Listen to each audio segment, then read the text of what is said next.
I am the big tank. On the battlefield of life, nothing's harder than a tank. Yeah, have you ever met a man, hearts full of love, bigger than a Tank. tank? Big tank. He served in a few wars, he's a veteran that stands for a cause. For the best interviews and news, just keep it glued to the Tank. I tank. am the tank. Big Big tank. Tank Talk. Tank. Big Tank Talk.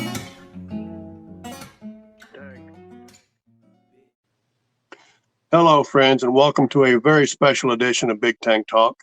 I have the very, very honorable pleasure of introducing you to a good friend of mine and a breast cancer survivor, Jreada. Jreada, welcome to Big Tank Talk. Hey, Tank, thank you so much for having me on today. How's your day going? I'm having a good day, and it is truly an honor to have you here today. Um, It's I, my honor. I want to start by asking you. I know because we're friends. I know you are that you were recently diagnosed with breast cancer. Can you tell me how that just getting the diagnosis affected you and your family?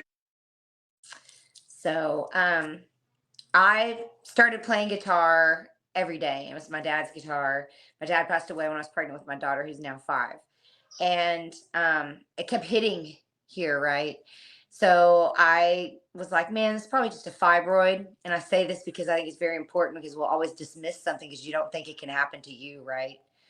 So I kept dismissing it, but it just kept bothering me. It was different than the other fibroids that I'd ever had. So I found a way to go get it checked. And I would love to talk about that. If anybody ever wants to get on a personal level with that, there's ways you can do that with and without insurance. But neither here nor there. I was just like you and everyone else. This is not going to be a big deal. I'm wasting my money. I'm wasting my time. And I actually was on a live on an app called Clapper, which is where we actually met. Tank and I actually met with people that I consider family. When I found out, I got the call literally on a live video that I had cancer. I couldn't believe it. I'm 46 years old. I'm healthy, very active, very positive. You're like, well, I'm a good person. These things can't happen. I mean, I don't know what everybody thinks, but I know that you think you put out some kind of karmic vibe that should come back to you. Nothing deserves to come back to you. You know what I mean? You don't deserve any of it. You just keep doing it and keep being a good person. And you hope and pray that the things you do keep you on the right track. But it's not even that you're on a wrong track. And that's the first thing you think when you think cancer. But all of a sudden, in that traumatic situation, yes, my initial response was absolute devastation. I didn't know what to do. But because I am a proactive person and I'm a fighter and I refuse to give up, because look at this place and look at how long I've survived already.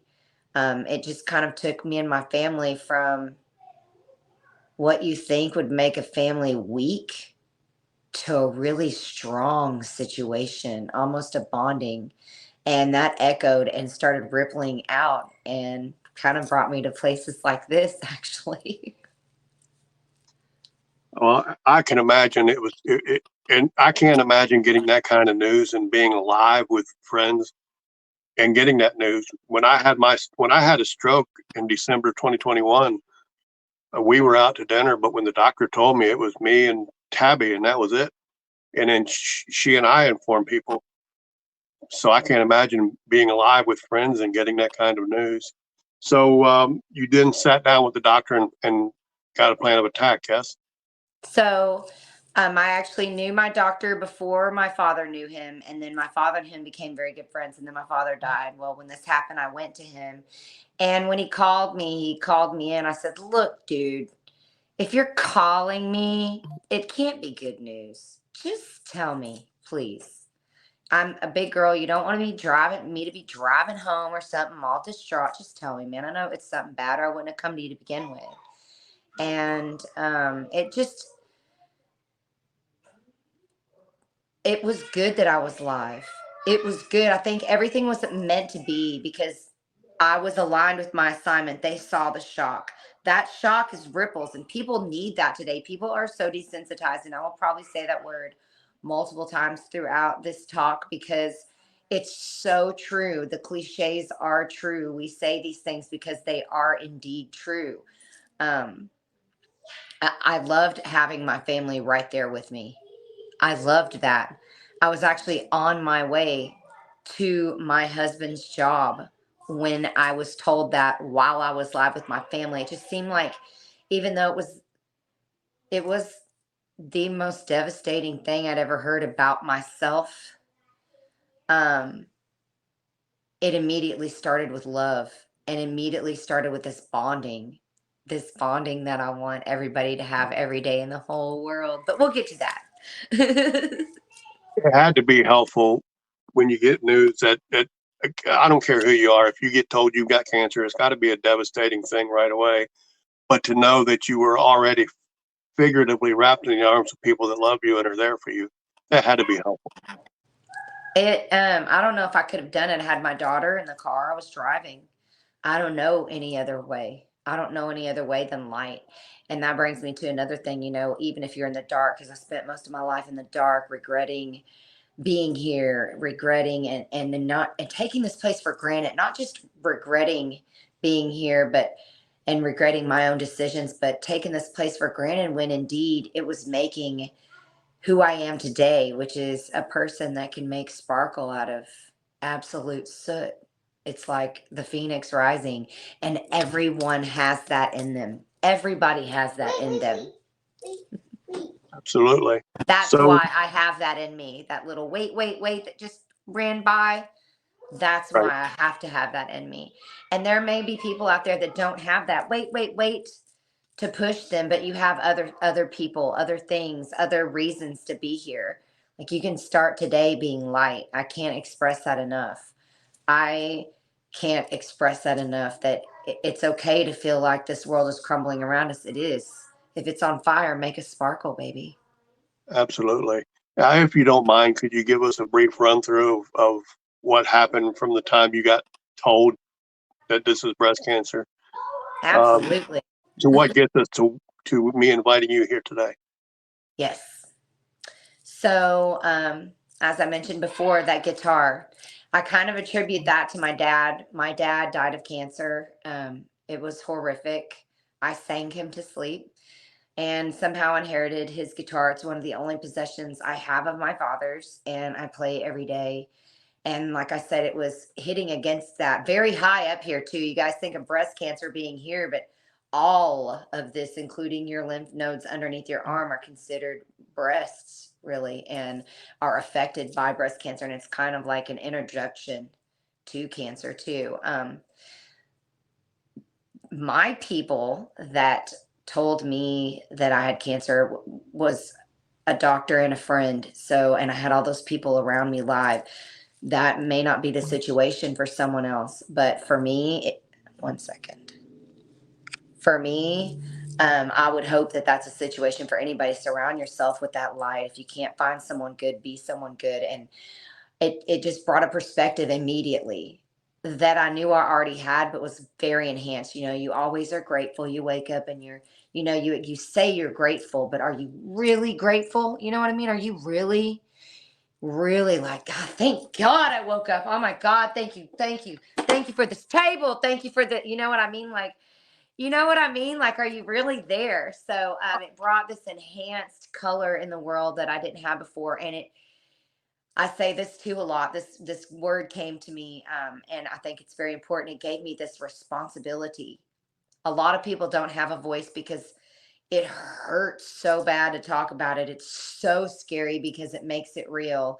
It could seem taboo to speak things into existence. There are all kinds of reasons people are silent about something like this, but for me, I felt like I wanted to be responsible to give this to other people, because all you can hear is this definition of this person that excludes, this definition of this person that excludes.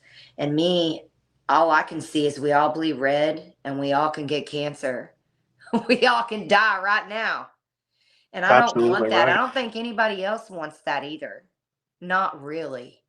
Even if you're hurt and you're empty, like, I'd love to be able to fill you with love. There's this lady I follow on TikTok that I think is absolutely fabulous, Ophelia. I thank her because her mama taught.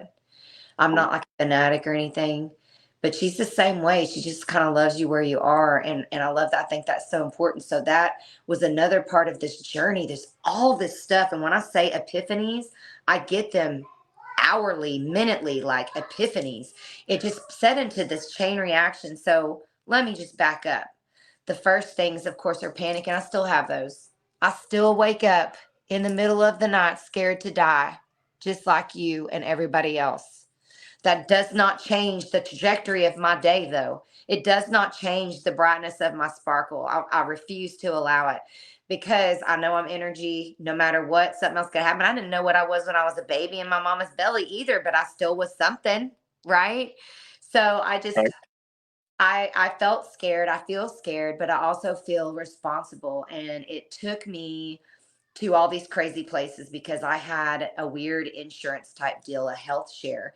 And while health shares seem like a wonderful idea, and they are in theory, doctors don't have to work with you, even though those companies are willing to work with them. So that got super scary because cancer costs hundreds of thousands of dollars, even if it's your best case scenario, which is what I actually have, to me, if you want to call it that. And I've had people be ugly to me about it and be like, that's nothing and blah, blah, blah.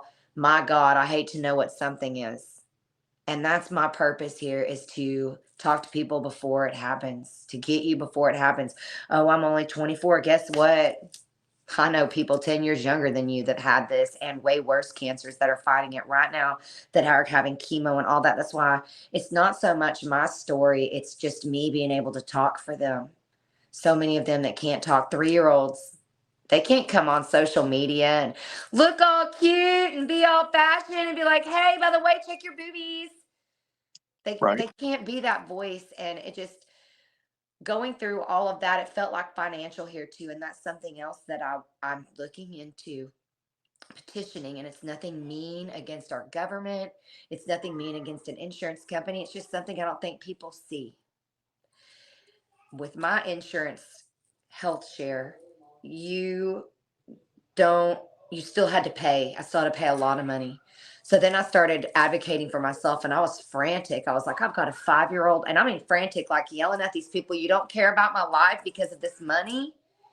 So I went out and advocated for myself. And you know what I found out there? Even more epiphanies and purpose. These people that donate this money and this time, these doctors, these surgeons, these nurses that donate through these companies that go out and advocate for your health and my health, aren't getting the funding they need. They aren't getting seen.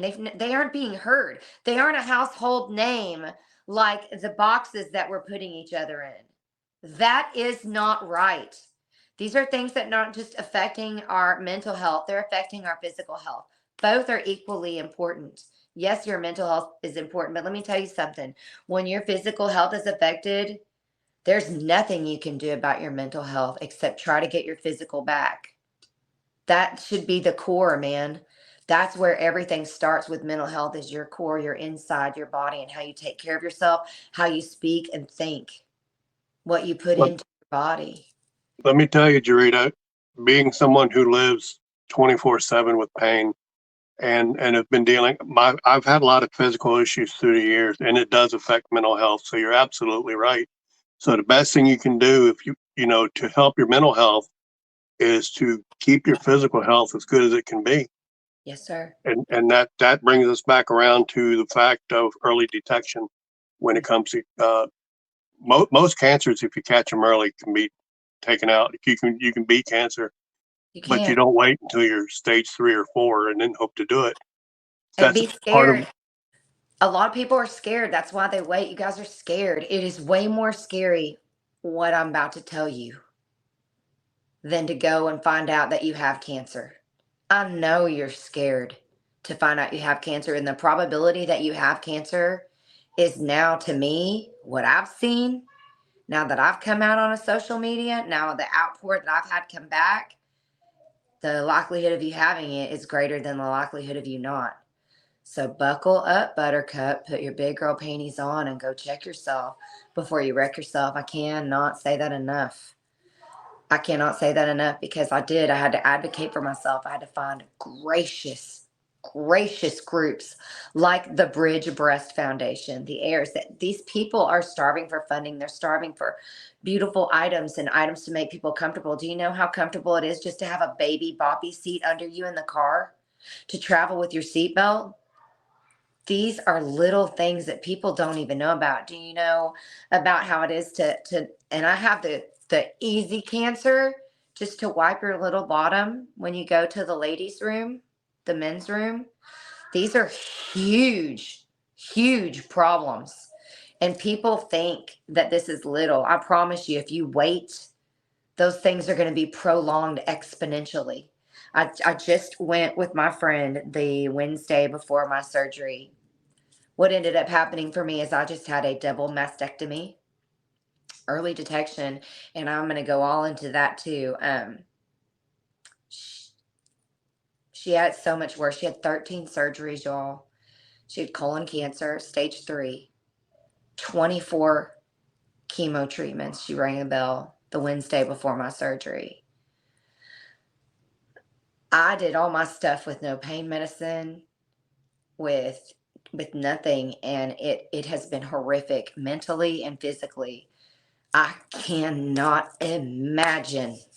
I can't express this to you enough. I implore you to go check yourself, because if she would have just listened to her body and quit thinking she was a badass, pardon my language, you can bleep that out, and gone, she could have saved herself a lot of that. Yes, it is going to suck, but it could be so, so, so much worse and irreversible at some points. Absolutely right. So, tell me what it was like when you got the call after your double mastectomy, and they informed you that you were cancer free. So we'll get to that part. I'll answer that question when I get to this. So when we went in initially, I was supposed to have, this was at the beginning of January, I was supposed to have a lumpectomy on that one spot, right? Well, my doctors, everything pointed, this is a closed case. I didn't need a CT scan or an MRI. But my oncologist had already ordered it. So my surgeon was like, let's just go ahead and do them. A month later, they came back right before, almost a month later, 3 weeks later, and said, has anybody talked to you about your MRI results?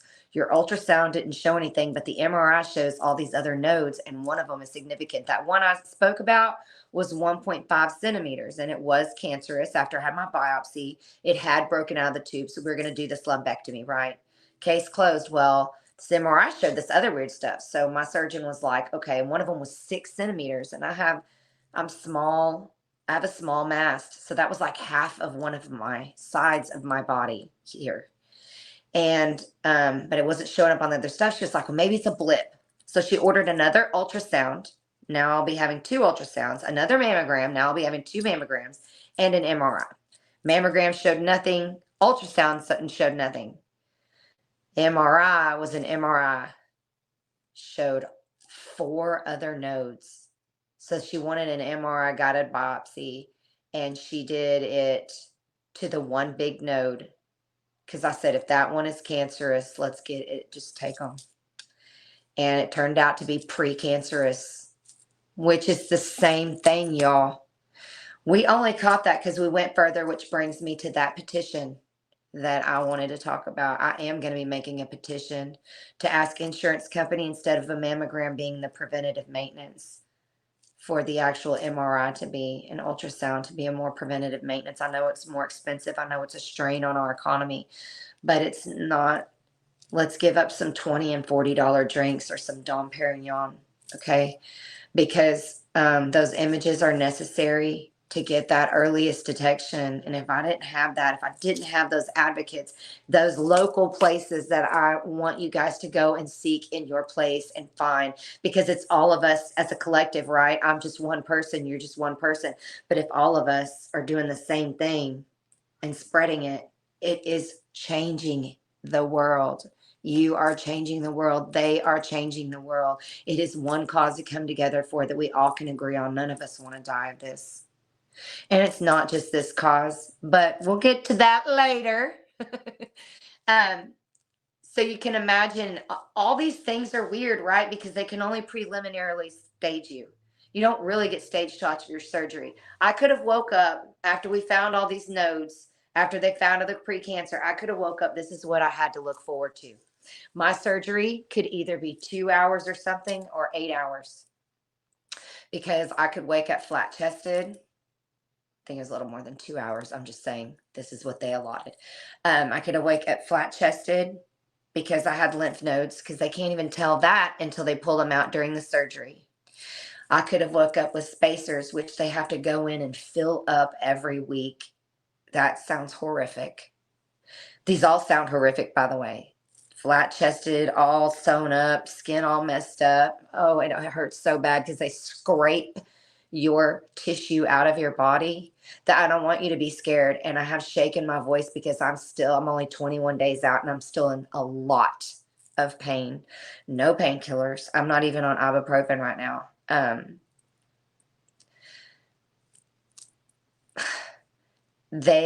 Or I could have woke up with implants if I was cancer free in my lymph nodes.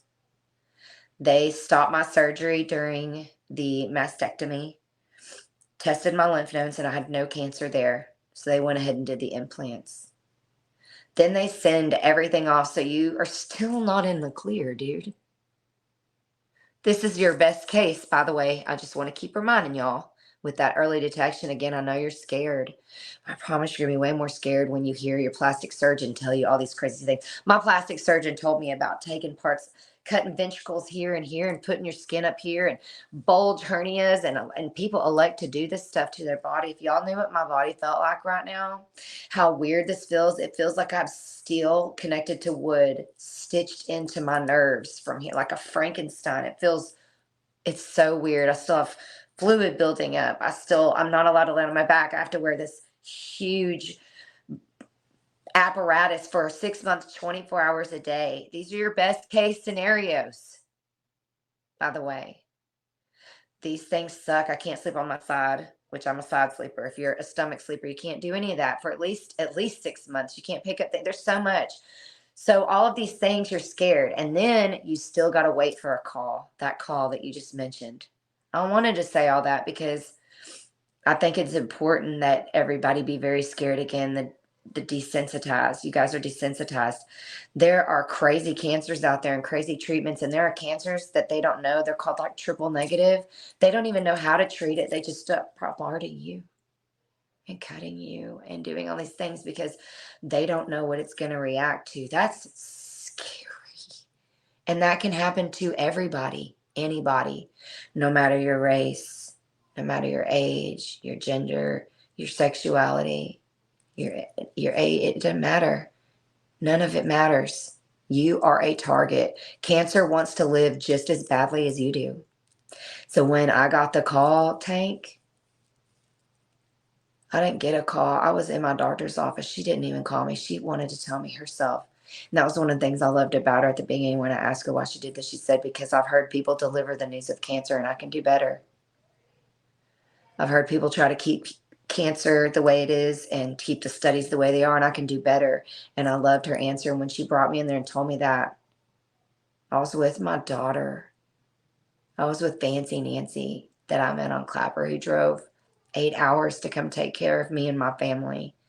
Again, that ripple effect of unity, I don't think I'll ever have enough time or impact to convey to you guys.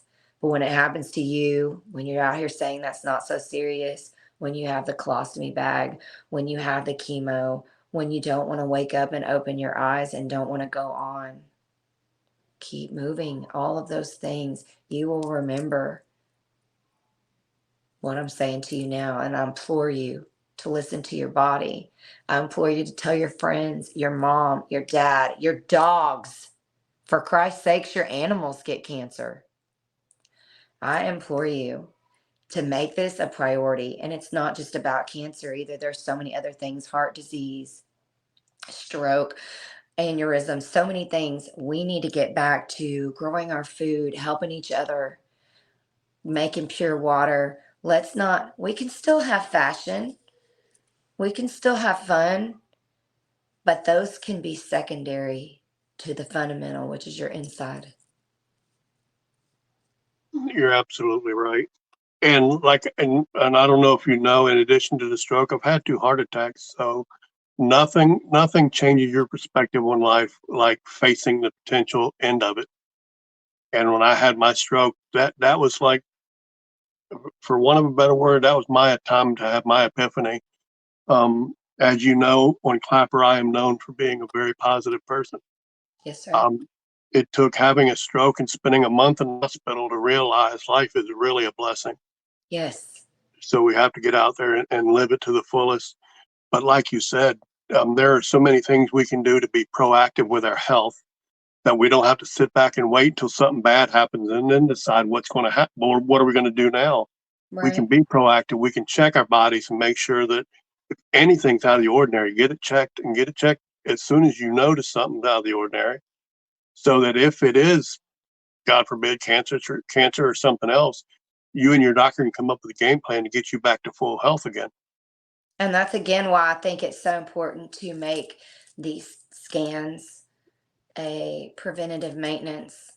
And I think once everybody hears these stories and the stories like them of people that don't want to use their voice, that need somebody else to speak for them, they will agree.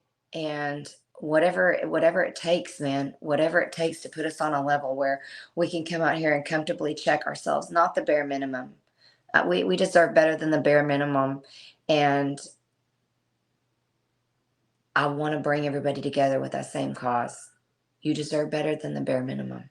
You are worthy. You are better than that, no matter where you came from. Yeah, I can certainly understand that. And one more thing I would like you to touch on before we bring this to a close. Yes, sir. Um, I know you've been absolutely overwhelmed by the showing of love that you had from your friends on Clapper. I'd like you to address that a little bit. So, back to the unity, man. I'm never going to shut up about it. I have so many plans because I totally pinked out a whole app, and it wasn't me, it was you guys.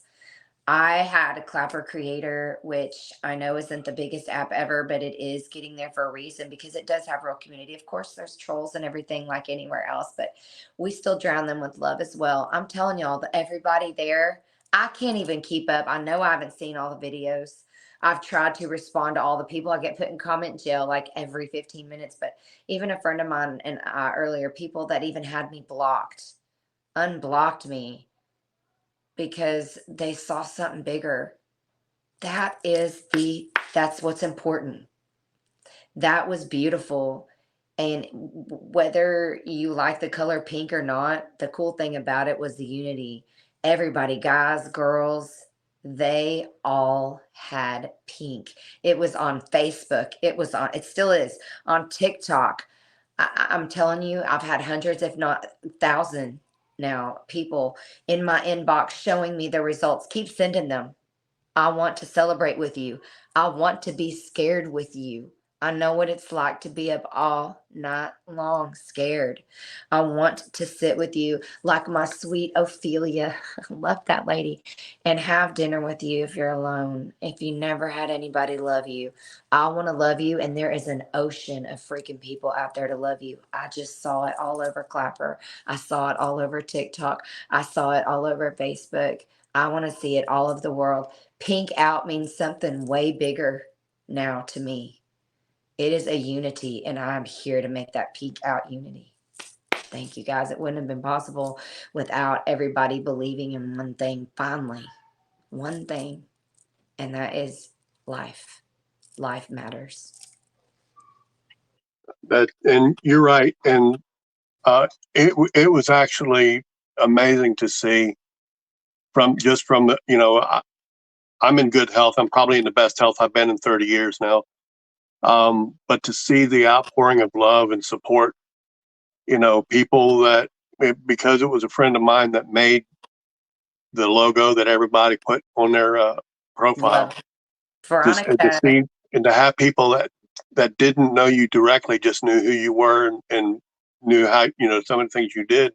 And they were like, can I get one of those logos? I want to put that on my profile as well. It was truly, truly humbling. Yep. I was messaged by Clapper Creator and they were like, girl, you pinked out the whole app. And I was like, I didn't pink it out. Y'all did.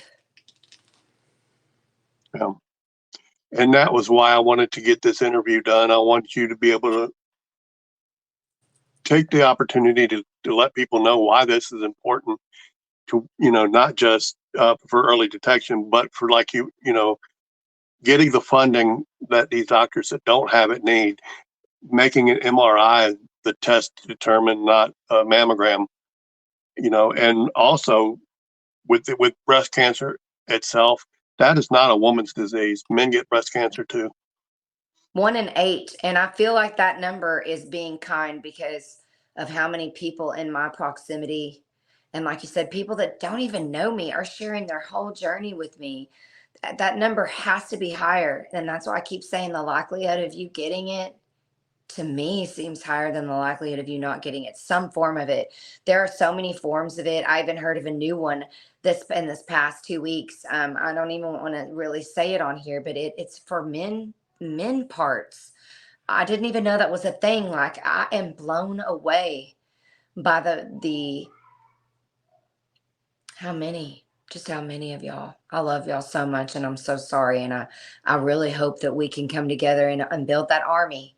I keep saying we're going to build an army. Let's do it. And it starts with you and you and you and the naysayers coming in and saying, you know what? Maybe she's right. We don't have to keep hating. My friends, when you see this interview, you got a story to tell. That's what the comment section is for. Reach Please. out, Jreada. I guarantee Jreada will read every comment. That's She's true. there for you. It takes me a minute, but I will read them all. And I'd like to ask you a question. It's going to absolutely make no sense to you, Jreada, but I'll explain it later. Okay. Okay. Pick a number from 1 to 10. 7. 7 it is. I'll explain it to you later. Yes, sir. Friends, this has been it's been an interview with the lovely Jreada, but really it's a public service announcement that Jreada is constantly putting out. She's so much love in her heart for everybody, and she wants nobody to go through what she went through. But the only way that can happen is for you guys to check yourselves early and often. And if you find something that's not normal, don't blow it off and say, it's probably nothing, because it could be something. The best way to handle it, go see your doctor. Let your doctor tell you, it's nothing. You don't have to worry about it. Don't sit back and wait until you've got cancer and it's progressed before you go see a doctor, because by then your chances of surviving it reduce significantly. I mean, I 100% believe in holistic health, and a lot of that is preventative as well. But there is a place for medicine. There is a place for surgery. There are places for all of this. And I think, again, if you start out with taking care of your inside, some of this stuff can be headed off early.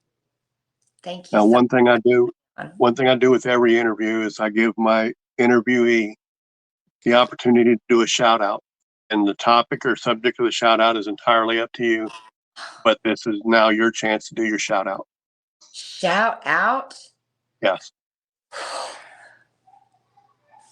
I'm going to shout out to everybody that listens and goes out and does something about taking care of yourself and saving yourself. How about that?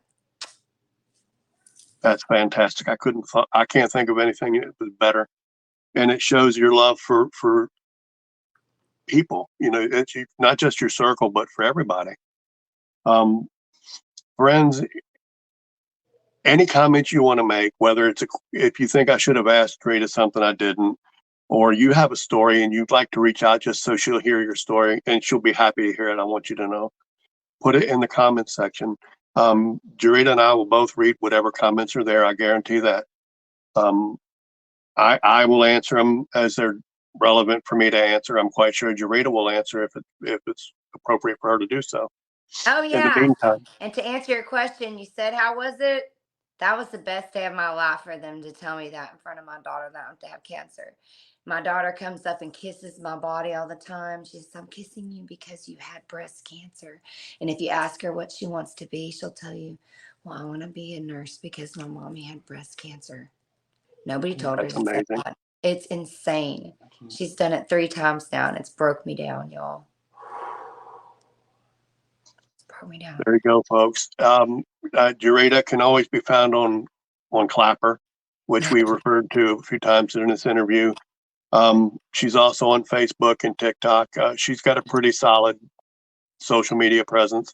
Thank you, guys. So if you want to reach out to her for any reason, there's a multitude of ways, not the least of which is comment section of this interview. Please give Big Tank Talk a line, a subscription. Many more great things coming. Jreada is a friend, so I can always reach her if you can't get a hold of her yourself. If you have a question or you just wanted to give her a shout out and to say your story inspired me, so I went and did this, she'd love to hear that. Yes, please do. Please, I implore you again. Go check yourself. Now, Jreada, I know I'm sure you have a lot of requests for your time, and I appreciate you giving me the time to offer you a platform to get the story out and implore people to do what they got to do to help themselves. I appreciate you taking the time to be here. Are you serious? Like, I appreciate you offering your platform up. A lot of people don't want to push stuff like this. There are other things that seem to sell a little bit more these days, and this needs to be the stuff that sells. We can have fun, like I said, but let's put that a little bit lower than staying alive. Staying alive. My friends, that is this episode, this very special episode of Big Tank Talk. You see what her shirt says, fight cancer. The best way to fight it is to be proactive and get yourself checked before you find out you have cancer. Let your doctor let you know if there's anything out of the ordinary that is not an issue, and then live life to the fullest. Absolutely. Jreada, I'm going to let you have the last word. Just like I said, be learnable, be teachable, be all of the things that you can be. Just don't be dulled by anyone else.